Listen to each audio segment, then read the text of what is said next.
तर नमस्कार मंडळी, व्हिडिओ आवडला असल्यास लाईक करा, शेअर करा आणि सबस्क्राईब करायला विसरू नका।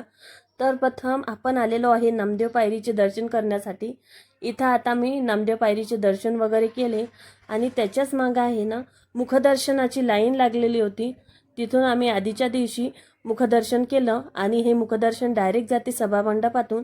त्याच्यामुळे संध्याकाळच्या वेळी तुम्ही अवश्य एकदा दर्शनाला जा। आणि त्याच्यानंतर इथं जे तुम्हाला ॲम्ब्युलन्स वगैरे दिसत आहे त्या जर कोणी इमर्जन्सी पेशंट वगैरे असला त्यांच्यासाठी आहे। आणि वरचं जे कटगार आहे जे तुम्ही पाहिलं असेल त्या कटगारामधून डायरेक्ट दर्शनाची लाईन जाते विठ्ठलाच्या मंदिरामध्ये। त्यानंतर समोर आहे जगद्गुरू संत तुकाराम महाराज यांचं भवन। इथं तुम्हाला संध्याकाळी मोठमध्ये जेवण भेटून जाईल।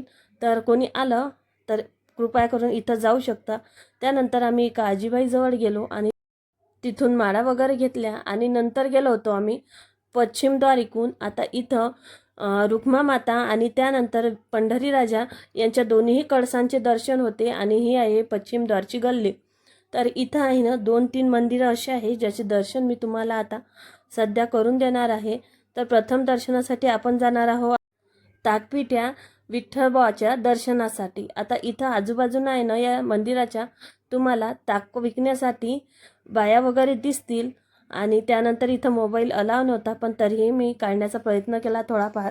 तर तुम्ही एकदा या विठ्ठलाचं दर्शन वगैरे घेऊन घ्या, नंतर जाऊ आपण पुढे।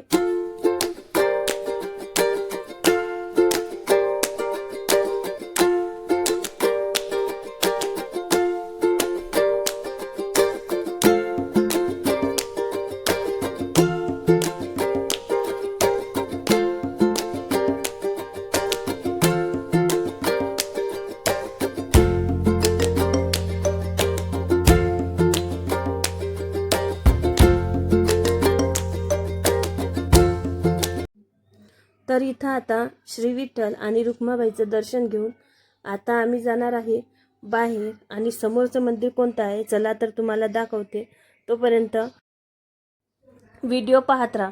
इथं आहे ना श्रीकृष्णाचं मंदिर आहे छोटंसं।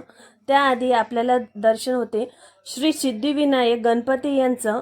तर इथं आहे ना यांच्या सोंडीमध्ये खूप छान असा कोणतरी पेढा आणून ठेवला होता। त्यानंतर गेलो होतो आम्ही श्रीकृष्ण मंदिरामध्ये।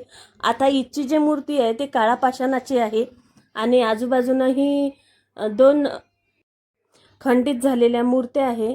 आणि त्यानंतर दर्शन वगैरे घेतलं मी इथं आणि निघालो होतो आम्ही बाहेर। परत आलो आम्ही पश्चिमद्वार इकडे, कारण इथं 1-2 फोटो वगैरे काढला आम्ही।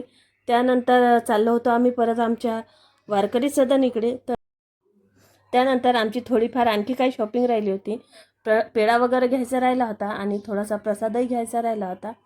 त्यानंतर आम्ही गेलो होतो एका दुकानामध्ये जिथं आम्ही कुंकू वगैरे प्रसाद त्यानंतर पेढ्याचा डबा वगैरे घेतला। आणि इथं आम्ही आमच्यासोबत कॅरीबॅग वगैरे काही आणलं नव्हतं, त्यामुळे आमचे अहो गेले एका दुकानावर आणि तिथून एक मोठी कॅरीबॅग घेऊन आले।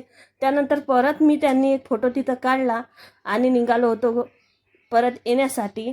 तर संध्याकाळची वेळ झालेली होती आणि मला जायचं होतं चंद्रभागेमध्ये, कारण सकाळी दर्शनची तब्येत बरी नव्हती त्यामुळे मी चंद्रभागेमध्ये गेलेली नव्हती। आधीच्या दिवशी आम्ही आंघोळा वगैरे करून आलो होतो।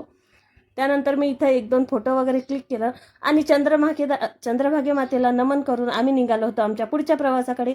तोपर्यंत बाय।